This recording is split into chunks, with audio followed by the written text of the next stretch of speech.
there, all my wee friends. How you all doing? I hope everybody's doing well. I'll tell you. One of my friends was telling me about something called Snapchat. I'd never heard of this before, but you can put your face onto someone else's face.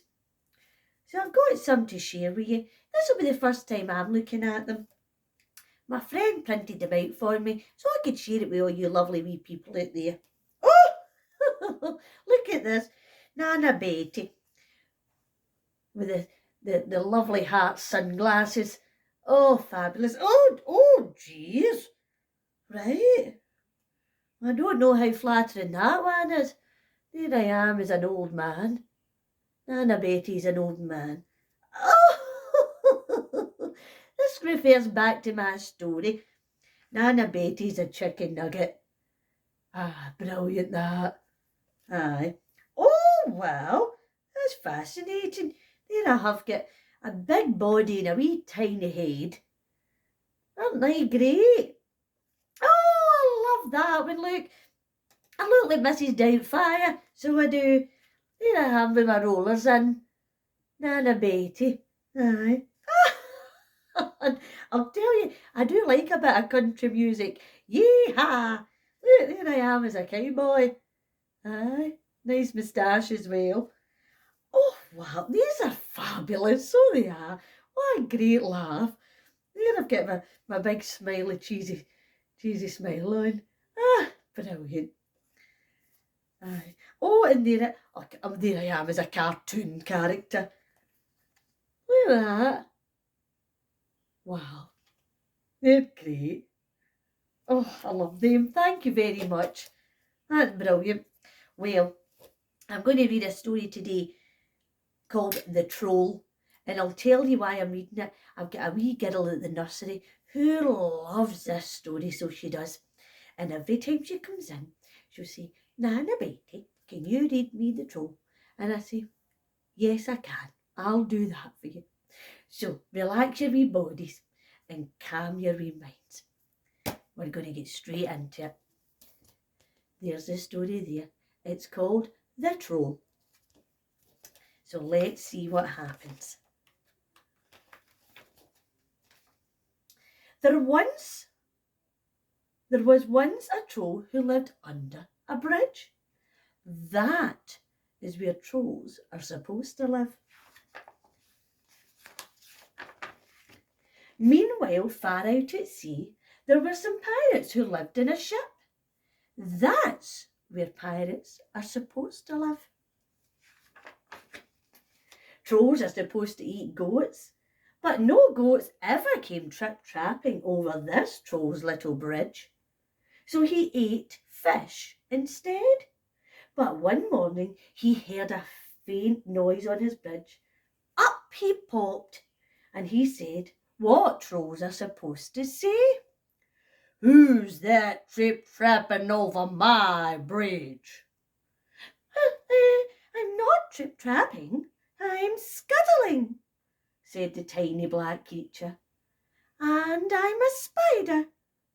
Oh, bother! I thought you were a goat, said the troll. No, goats have fur, said the spider. Never mind, I'll eat you anyway, said the troll. You'll make a nice change from fish. Oh, please don't eat me, said the spider. Why don't you go further down the river? To the next bridge. It's much better bridge for goats. All right then, said the troll. So he packed up his frying pan and his cookery book, and off he strode. There he is, strolling away. Pirates are supposed to dig for treasure, and these pirates had a treasure map with a rhyme on it. Between the palm tree and the rocks, 6 foot deep, lies a treasure box. They sailed and they sailed until they reached an island. This is a spot, said Hank Chef. Start digging. The pirates dug and they dug, but all they found was a grumpy mole. It must be the wrong island, they said. All the digging had made them hungry. Oh, rumbly tummies. It was Ben Buckle's turn to do the cooking. He cooked fish pie. "Oh, it's soggy," said Percy Patch. "It's slimy," said Peg Polka Dot. "When we find the gold, we will buy a decent cookery book," said Hank Chef. And they set sail again. The Troll was sitting under his new middle-sized bridge, reading his cookery book. Suddenly he heard a sound above his head. Up he popped. "Who's that trip-trapping over my bridge?" he roared. "I'm not trip-trapping, I'm pattering," said the furry creature. "I'm a mouse." "Oh, bother! I thought you were a goat," said the Troll. "No, goats have longer ears," said the mouse. "Never mind, I'll eat you anyway." "I'm getting sick of fish." "Oh, please don't eat me," said the mouse. "Why don't you go down to the next bridge? There are goats trip-trapping all over one all the time." "Very well," said the Troll, and he packed up his things and off he strode. Meanwhile, the pirates had discovered another island. They dug and they dug, but all they found was a rusty old bucket with a crab in it. "It's the wrong island again," they said. The night Percy Patch did that cooking, he cooked fish soup. "It's bony," said Ben Buckle. "It's briny," said Peg Polka Dot. "If only we could find the gold, we could pay for a proper cook," said Hank Chef. The Troll was frying fish under his new big bridge when he heard a sound above his head. Up he popped. "Who's that trip-trapping over my bridge?" he bellowed. "I'm not trip-trapping, I'm lolloping," said the creature with the long ears. "I'm a rabbit." "Oh, bother! I thought you were a goat," said the Troll. "No, goats have hooves," said the rabbit. "Never mind, I'll eat you anyway," said the Troll. "Anything's better than fish." "Oh, please don't eat me," said the rabbit. "Why don't you walk down to the next bridge? There are herds of goats trip-trapping over that one." "Are you sure?" asked the Troll. Once again he packed up and off he strode. Meanwhile, the parrots were digging on the new island. They dug and they dug, but all they found was an old Wellington boot with a nest of centipedes in it. "We'll never get the right island," they said. That night it was Peg Polka Dot's turn to cook.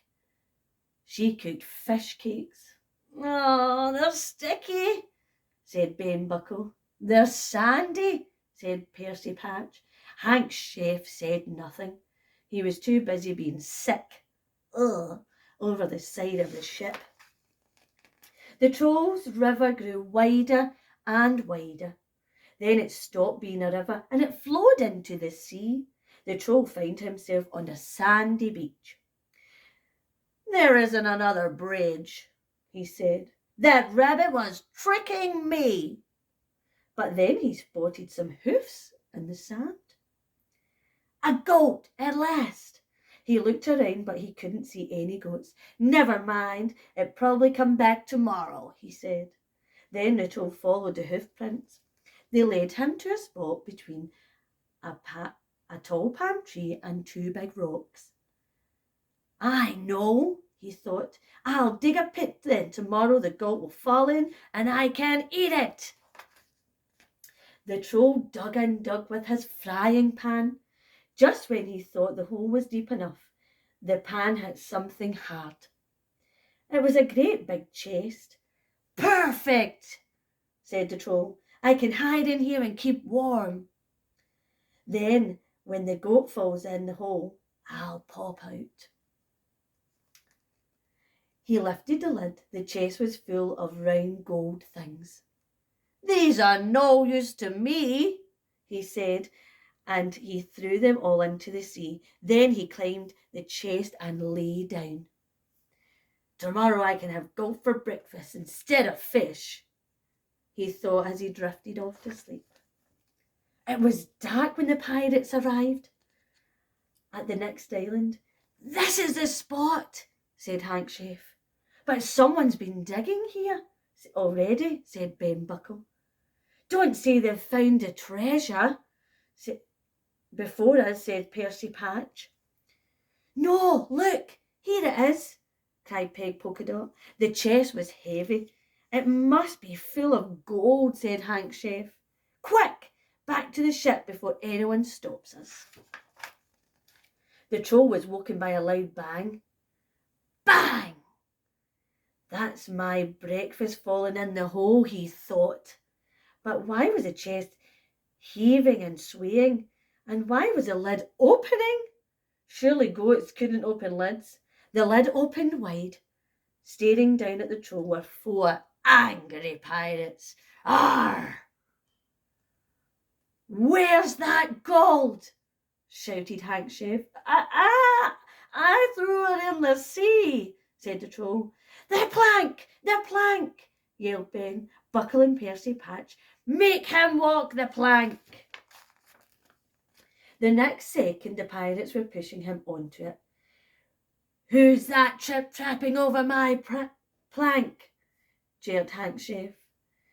I'm not trip-trapping, I'm shuffling, said the troll in a very small voice. I'm a troll. He reached the end of the plank. His knees were knocking. Jump! yelled the pirates. But just then Peg Polkadot came running up. Wait, she cried. I found something inside the chest. In one hand she held the troll's frying pan, and the other she held a cookery book. Stop! shouted Hank Chef. He looked at the troll in a new way. Can you cook? He said. Yes, said the troll. And yes, shouted the pirates. Then you can stay, said Hank Chef. Oh, thank you, said the troll, and he shuffled back along the plank. When shall I start? Now, said Hank. The pirate showed the troll to the ship's kitchen. The troll grinned. He turned to his favourite page in his cookery book. Shall I make us a nice gold stew? He asked. Goat? Goat? But pirates don't eat goat, said Hank Chef. We eat what the pirates are supposed to eat. And what's that? Fish! Oh, no. I don't think the troll's happy about that one. Well, that was a really good book. Very long, so if you were able to listen to that till the end, very well done. Give yourself a pat on the back. It's a long story. Let's quickly see what's in our bag today then. I don't want these hanging about too long. Oh, there we go, yes. It's the cookbook of the lovely troll. Oh, aye, and there's its frying pan and fish. There you are. We're making some lovely fish pie. Look at that. That's brilliant. There we go. And then let's see what other meals it makes. Well, what do the trolls cook? Let's see. Slug soup, worms and beans, slimy sausage casserole, and fish bone pie. By golly, I've not eaten any of that. I'll give that back to the troll. And let's see what our facts are. Trolls are mythical creatures. Trolls like to live in isolated areas, like mountains, forests, and caves. Brilliant. A brand new fact for us. That's great. Well, from me to you, till next week. Toodaloo.